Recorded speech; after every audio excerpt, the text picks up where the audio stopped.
अस्सलाम वालेकुम नाजरीन, मैं हूं आपका मेज़बान खुर्रम बेग मिर्ज़ा और आप देख रहे हैं प्रोग्राम हक स्पेशल।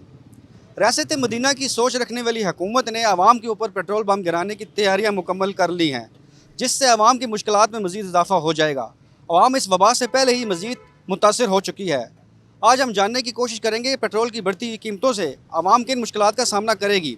आइए आवाम से मिलते हैं, जानते हैं वो इस बारे में क्या कहते हैं। सर हम तो गरीब आवाम यही कहेंगे कि जी ये हमारे लिए बहुत प्रॉब्लम है, तो लिहाजा बल्कि कम किया जाए। आप रोज़ बरोज़ महंगा करते जा रहे हैं, ऊपर से खर्चे अफोर्ड नहीं होते, तो ये हमारे लिए बहुत सख्त प्रॉब्लम है। तो लिहाजा इसको कम किया जाए। सर बड़ी मुश्किल से हो रहा है, हमें पेट्रोल पूरा नहीं होता, अखराजात बहुत ज़्यादा बढ़ते जा रहे हैं, तो ये हमारे लिए बहुत प्रॉब्लम है। कारोबार में जो है ना बहुत हमें कमी आ जाती है, मतलब कि जितना हम करते हैं ना वो हमें मिलता नहीं है। उसका फ्यूल जो हमें कंपनी जिससे हम कंपनी से फ्यूल जो लेते हैं वो हमें पूरा नहीं मिलता, फिर हमें नुकसान होता है उसमें। जब महंगा हो जाता है तो हमें वो उसी रेट पे देते हैं, हमें जो नुकसान होता है उसमें फिर हमारी जो पे में जो है वो मसला बन जाता है। ये आगे गुजारा बहुत कम हो रहा है, तो ये हुकूमत हम लोगों पे और बम गिरा रही है। कम से कम इनको सोचना चाहिए कि गरीबों के बारे में, कि जो हम मतलब एक दो वक्त की रोटी कमा रहे हैं सही तरीके से तो कमाएं ना। इससे क्या बनेगा, हमारा कुछ नहीं बनेगा। ये हुकूमत नाकाम है, जब से बैठी है इन्होंने महंगाई का मतलब तूफ़ान खड़ा किया हुआ है। कभी बिजली के बिल आप देखें इतने महंगे आ रहे हैं, कभी गैस के, अब इन्होंने आर्मी ने अब ये पेट्रोल महंगा करेंगे, आर्मी ने करते जाएंगे ये। तो हम आप में गरीबों को तो बहुत मुश्किल गुजारा है। दूसरी चीज़ें भी महंगी हैं, मतलब सब्ज़ी महंगी है, आटा चीनी दालें महंगी हैं, सब कुछ महंगा है, घी भी महंगा है, सब कुछ महंगा है। वज़ीर-ए-आज़म इमरान खान से यही गुजारिश करेंगे कि खुदारा गरीबों के बारे में सोचें। सुबह से 300 रुपये नहीं कमाए, ये 500 रुपये और महंगा करेगी, हम खाएंगे किधर से।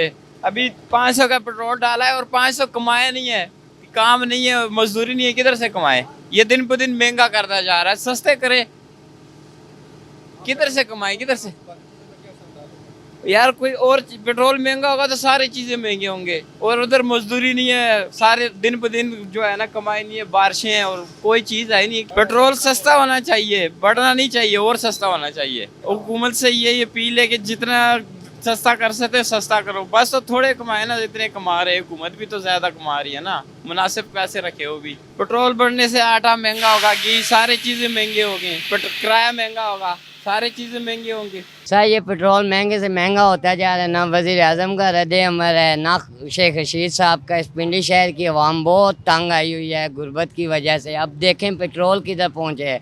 गरीब आदमी पेट्रोल डलवाएगा या बच्चों की सूरत हाल पूरी करेगा। और इससे पहले इस पिंडी शहर में कोरोना है, उसके बावजूद आवाम टूटी हुई है। उससे भी ऊपर अब बढ़ के ये महंगाई जाती जा रही है, इसका हमें कोई फ़ायदा नहीं है। महंगाई के बारे में यही है कि खान साहब जब से आए हैं मुल्क का बेड़ा गर्क हो गया है। इन लोगों ने पहले तो इमरान खान साहब को वोटें दी हैं, ठीक है, लेकिन अब सारे लोग पछता रहे हैं। दिन ब दिन चीज़ें बढ़ती जा रही हैं, आटा महंगा हो रहा है, तंदूर पर हड़तालें हो रही हैं, पेट्रोल महंगा हो रहा है। खान साहब को सीट से उतारा जाए, ये अच्छी बात है। पार्टी तब्दील नून लीग की पार्टी आई जाए। नून लीग हम मानते हैं पैसे खाती है, लेकिन कौम पे भी नून लीग खुला लगाती है। पेट्रोल को सरासर गलती हो, लेकिन पहला पार्टियों ने मुल्क का तबाह किया।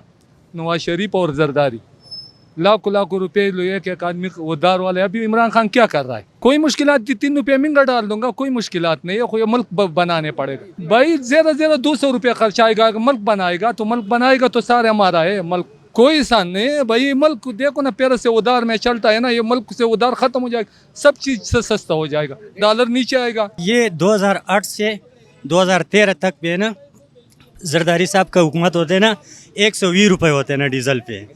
आजकल भी में वो रेट भी है ना 120 नहीं तक है, ठीक है। अभी 10-5 रुपये के महंगा होते ना। ये सारे लोग बताइए खान साहब गद्दार है। खान साहब क्या कह रहे हैं? पहले भी है ना 2008 से 2013 तक भी जरदारी भी ख़जाना लूट किया, तो 2013 ना 18 तक भी नवाज शरीफ भी ख़जाना लूट किया। हमारा जेब लूट हो गया ना, फिर क्या पैसा किधर से आते हैं? पहले इस तरह ख़जाना खाली होते हैं ना, ये डॉलर इस तरह बढ़ गया। ख़जाना इंशाल्लाह सही हो जाएगा। खान साहब बिल्कुल दो साल भी किया ना हुकूमत, 3 साल हो गए। ये 3 साल वाला है ना, ये स्कोर बन जाएगा इंशाल्लाह। अल्हम्दुलिल्लाह हमारा KPK वाला लोग सब खुश होते हैं, हर चीज़ होते हैं, हर चीज़ मिलेगा, कुछ महंगाई नहीं होते। महंगाई इस तरह लोग खुद भी किया, ठीक है, 10 रुपए वाले चीज़ भी है ना 20 रुपए पे बेचते हैं। सारी ज़िंदगी यही होता रहा है, आज की बात नहीं है। 100-150 रुपए पहले होता रहा है, अभी 110 रुपए हो गया तो कौन सी बात है। हम खुश हैं, बस जो कोई मिल रहा है नसीब में लिखा हुआ है वो हमने खाना पीना ही है बस। वो नौकरियाँ यहाँ पे किस दौर से सन 1947 कितने में 47 में पाकिस्तान आज़ाद हुआ, उसके बाद किसी को नौकरी मिली ही नहीं है। वही जो पहले भर्ती हुए वो उनको ही नौकरी मिलती है, बाकी किसी को नहीं मिलती है। बस वो उनके अपने अमाल है, उन्होंने उनके पास पैसा है, पैसे को पैसा कमा रहा है, उन्होंने जमा किया है। जी नाजरीन, आपने अवाम की राय और मुश्किलात जानी। अवाम का कहना है कि हुकूमत अगर महंगाई पर काबू नहीं पा सकती तो किसी दूसरी पार्टी को मौका दे। आए रोज़ हुकूमत के नए तजर्बात से अवाम तबाही के दाने पर आ चुकी है। अब मज़ीद किसी नए तजर्बे से हुकूमत अपनी नाअहली नहीं छुपा सकती। नाज़रीन, इस प्रोग्राम में अपनी राय का इज़हार ज़रूर कीजिएगा क्योंकि आपकी राय हमारे लिए अहमियत की हामिल है। अगले प्रोग्राम में एक नए टॉपिक के साथ हाज़िर होंगे। अपने मेज़बान खुर्रम बेग मिर्ज़ा को इजाज़त दीजिए। अल्लाह हाफ़िज़।